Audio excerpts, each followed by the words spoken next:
വയനാട് പുൽപ്പള്ളിയിലെ ജനവാസ മേഖലയിൽ ഭീതി പരത്തിയ കടുവ കാണാമറയത്ത് തന്നെ. കഴിഞ്ഞ 24 മണിക്കൂറിനിടെ കടുവയുടെ സാന്നിധ്യം കണ്ടെത്താനായില്ല.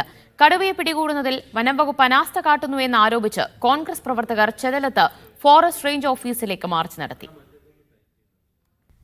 കഴിഞ്ഞ 10 ദിവസമായി പുൽപ്പള്ളിയിലെ ജനവാസ മേഖലയിൽ ഭീതി പരത്തുന്ന കടുവയെ പിടിക്കാനുള്ള ശ്രമങ്ങൾ തുടരുകയാണ് വനംവകുപ്പ്. 9 ദിവസത്തിനിടെ 5 ആടുകളെയാണ് കടുവ കൊന്നത്. തൂപ്ര മേഖലയിലെ അങ്കണവാടിക്ക് സമീപം ആടിനെ കൊന്ന ശേഷം വെള്ളക്കെട്ട് ഭാഗത്തേക്ക് കടുവ നീങ്ങിയിരുന്നു. പിന്നീട് ഡ്രോൺ ക്യാമറ ഉപയോഗിച്ച് പരിശോധിച്ചെങ്കിലും കണ്ടെത്തിയില്ല. കടുവയ്ക്കായി നിരീക്ഷണം തുടരുമെന്നും ലൊക്കേറ്റ് ചെയ്താൽ മയക്കുവെടിവെക്കാൻ നടപടിയെടുക്കുമെന്നും സൗത്ത് വയനാട് ഡിഎഫ്ഒ അജിത് കെ രാമൻ പറഞ്ഞു.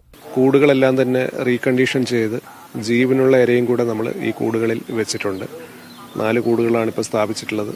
അപ്പോൾ ഈ ഭാഗത്തെല്ലാം തന്നെ നമ്മൾ നിരീക്ഷണം ക്യാമറകൾ ഉപയോഗിച്ച് നമ്മൾ നടത്തി വരികയാണ്.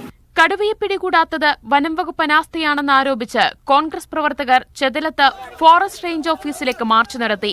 മാർച്ചിൽ പോലീസും പ്രവർത്തകരും തമ്മിൽ ഉന്തും തള്ളുമുണ്ടായി. കടുവയെ ഉടൻ പിടികൂടിയില്ലെങ്കിൽ വലിയ പ്രക്ഷോഭം നടത്തുമെന്ന് കോൺഗ്രസ് മുന്നറിയിപ്പ് നൽകി.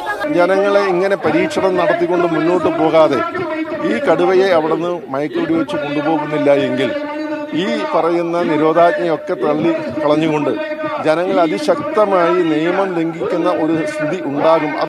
ആട് നഷ്ടപ്പെട്ട കർഷകർക്കുള്ള നഷ്ടപരിഹാരം ഡിഎഫ്ഒ കർഷകരുടെ വീടുകളിലെത്തി കൈമാറി.